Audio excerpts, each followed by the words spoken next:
Que la paix du Dieu créateur du ciel et de la terre du Dieu vivant et de Jésus-Christ soit sur vous.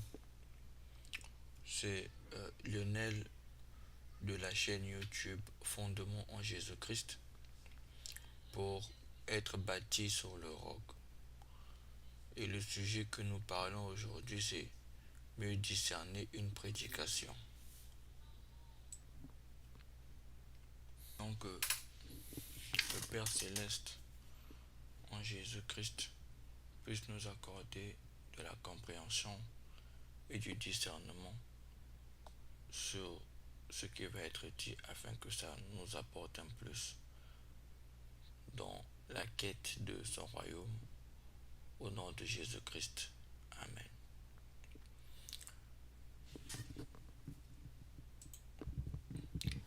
Les, les mots-clés de, de ce sujet sont verset biblique, explication, attention, temps, discernement. Discerner la prédication, c'est aussi comprendre la prédication à long terme, après une semaine, 2 semaines, 3 semaines. Pour cela, nous rappelons que la prédication est composée de versets bibliques et l'explication de la parole, donc de la Bible. Donc, le cœur de la prédication sont les versets bibliques qui sont utilisés durant la prédication. Le squelette de la prédication sont les versets bibliques utilisés durant la prédication. Pour le témoignage que je fais à mes débuts, quand j'écoutais une prédication, même d'1 heure, je recopiais tous les versets durant la prédication et j'allais lire les chapitres de ces versets. C'était pour éprouver l'esprit du prédicateur s'il était de Dieu ou pas. Ainsi, je lisais le chapitre pour vérifier l'explication, car c'était pour vérifier si ce qu'il disait était conforme aux autres versets bibliques et conforme au contexte, puisqu'il est écrit dans 1 Jean chapitre 4 verset 1, Bien-aimés, n'ajoutez pas foi à tout esprit, mais éprouvez les esprits pour savoir s'ils sont de Dieu, car plusieurs faux prophètes sont venus dans le monde.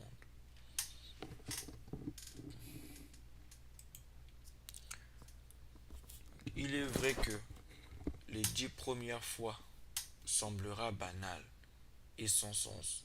Seulement au bout de la 30e fois, on va avoir les fruits et on va commencer à sélectionner les prédicateurs. Cette méthode a pour avantage de développer un détecteur de mensonges sur les prédications. En d'autres termes, cette méthode a pour avantage de développer un vérificateur de vérifier sur ce que nous écoutons. Développer cette compétence fait partie du discernement.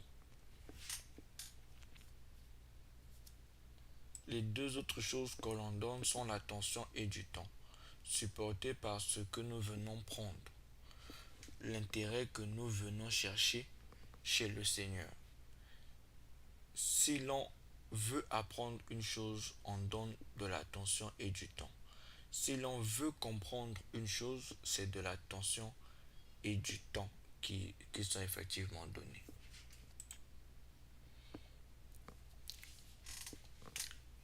Ne soyons pas découragés du fait que l'on ne sait pas ce que le prédicateur va dire au début de chaque prédication. Mais en utilisant cette méthode, on va découvrir si le prédicateur sait de quoi il parle, si le prédicateur interprète bien et si le prédicateur reste dans le sujet de la prédication. Car ce sont les qualités des bons enseignants, surtout rester dans le sujet. Parce qu'il y a des personnes qui vont faire une heure de prédication, il y a un thème donné, mais il va aller par-ci, par-là, rentrer dans les sujets qui n'ont aucun sens, et cela, des fois, ça fatigue.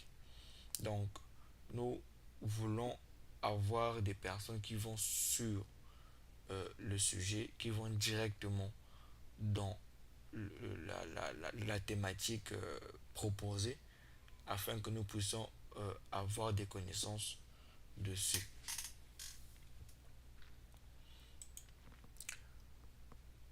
nous concluons ce partage avec le livre de Actes des Apôtres, chapitre 17, versets 10 à 11. Aussitôt, les frères firent partir de nuit Paul et Silas pour Bérée. Lorsqu'ils furent arrivés, ils entrèrent dans la synagogue des Juifs. Ces Juifs avaient des sentiments plus nobles que ceux de Thessalonique. Ils reçurent la parole avec beaucoup d'empressement et ils examinaient chaque jour les Écritures pour voir si ce qu'on leur disait était exact. Vous voyez que là, ça résume bien ce que nous disons. Une personne peut avoir la bonne volonté de pouvoir recevoir la parole, euh, la Bible, les enseignements de Jésus-Christ, mais et il devrait, n'est-ce pas, vérifier les Écritures pour voir si ce qu'on enseignait était exact par rapport à ce qui était dit.